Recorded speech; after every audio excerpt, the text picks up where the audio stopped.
You're most welcome for this interaction or discussion. I'm called Sebit Peter.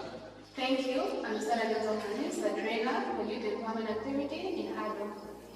Thank you, calling me Kiroba George, a coordinator and the trainer for youth empowerment activity operating here in HADO and EDC. Thank you. Thank you so much. I'm Colonel Yes Mark. I work for HADO program unit. You're most welcome for this discussion. We are going to look at two things. One, I will begin by asking how it happened for you to get involved in the youth empowerment activity that was implemented by EDC with partners of the site.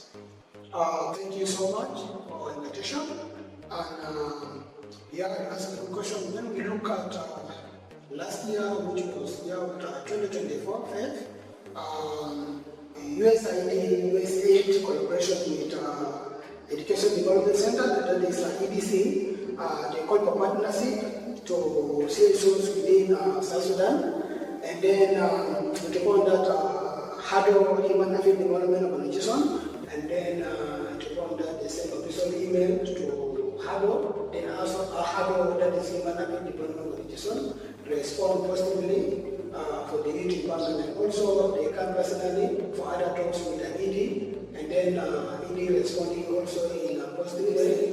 USAID collaboration with EDC, that is Education Development Center, sent for a partnership to all CSOs within South Sudan, and then that was official through email, and then also they also visit these CSOs, those CSOs, and also how to become one of the luckiest CSO, that is Human Affairs Development Organization, to implement the program of youth empowerment activities to empower youth within South Sudan. Thank you. Thank you, Mr. Mark, giving us a whole background of how HADO came to others, EDC, how we selected besides what you guys this which HADO target Thank you, Sabit. Normally, there is category the selection criteria were given by our partner EDC, and in the category you have to be someone from 15 to 29 years. You have to be a school dropout person.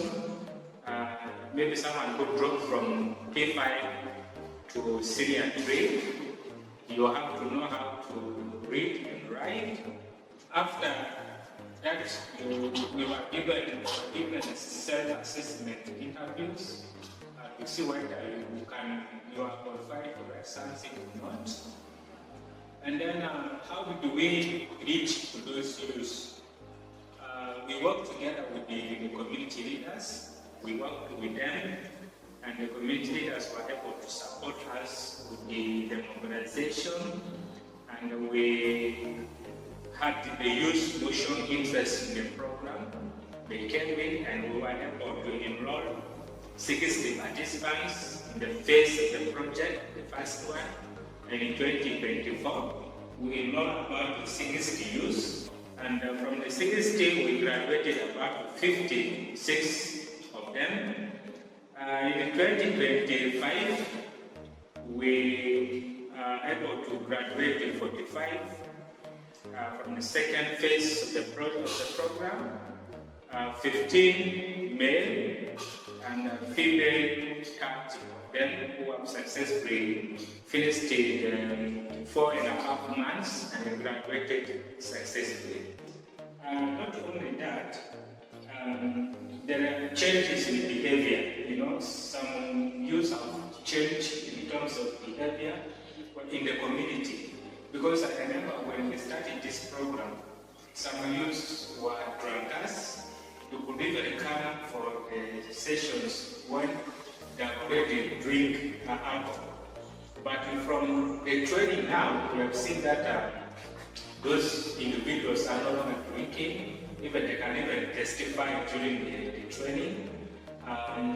Even those who joined a wrong group in the communities, like this gang group, which are terrorizing the community, they have also moved away from those groups and even become advisors to those groups.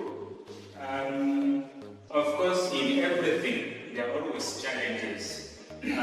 One of the key challenges is, we as HADO, we don't have money to procure or to give the starting capital to the youth whom we have graduated to start their own business, or to give them maybe in-kind support.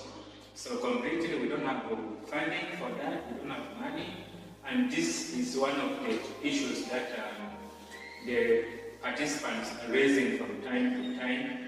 Of course, as a national NGO, we don't have that capacity. Thank you. So I also want to understand, after you were selected to be in partnership with the EDC in implementing the youth employment activity, what happened next? Yeah, after that there was also call for trainers. Then also in the process, the trainers has to be assessed. And then the trainer has to be someone who completed Singapore and has Singapore certificate. And these trainers also to be given assessment question whether it will be or will be going to qualify or not. So the assessment questions will be under communication skill and then also basic maths. Then later on, EDC will shortlist the qualified trainer. Then after a qualified trainer, then they're going to be a TOT training. That is training of trainers for the period of 2 weeks, which is 14 days. Then, that is how other things can be. Later on, if I make something, my colleague Matt, he will also add something. Thank you.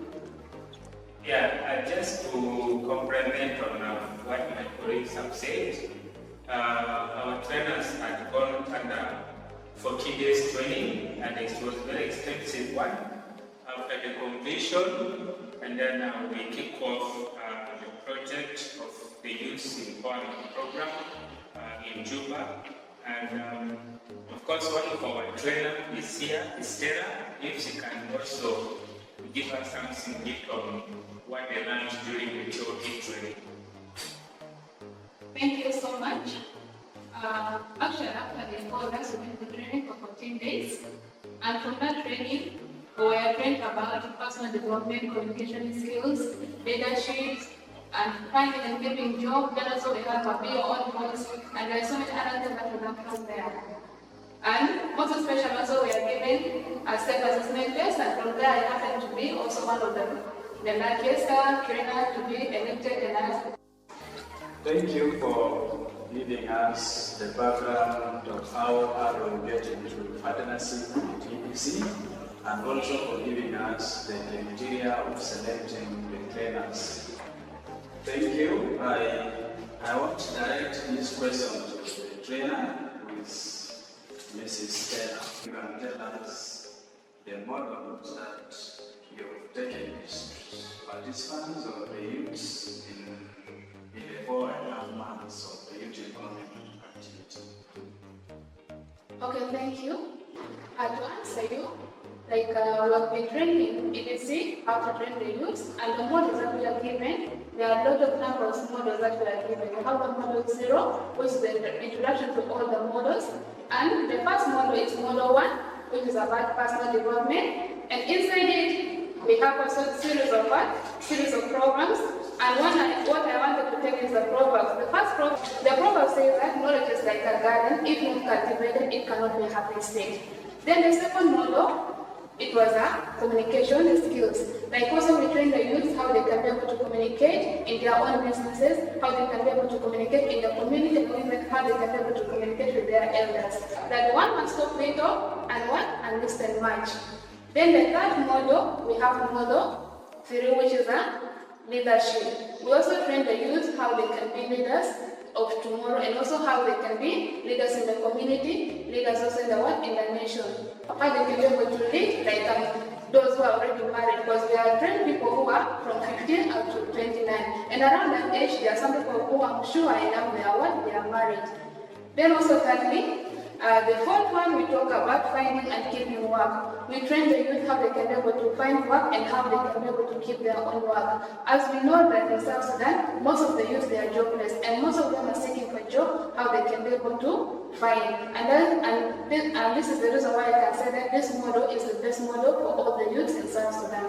We have seen series of youth, they are on the street, they don't have jobs other than drunkards, other than having nothing to do, how to be able to keep their own work. As we know that in South Sudan, most of the youth, they are jobless, and most of them are seeking for a job, how they can be able to find. And this is the reason why I can say that this model is the best model for all the youths in South Sudan.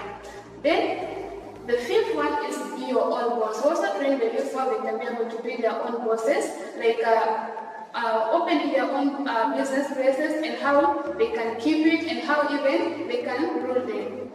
And then the sixth model, it was about group accompaniment, which is the recap for all the models that I've learned. And the last model that was added over recently, it was that I've learned. And then the last one, which is the added model to all the models, that is a foundation of health. You know, as a human being, you have to know how you can keep yourself and how you can protect yourself from diseases and how they can be a hygienic. As you know, in this country we have a lot of diseases like how, and also we train them how they can be able to protect themselves. Thank you. Thank you for giving us the background of how HADO get into partnership with EDC, and also for giving us the criteria of selecting the trainers.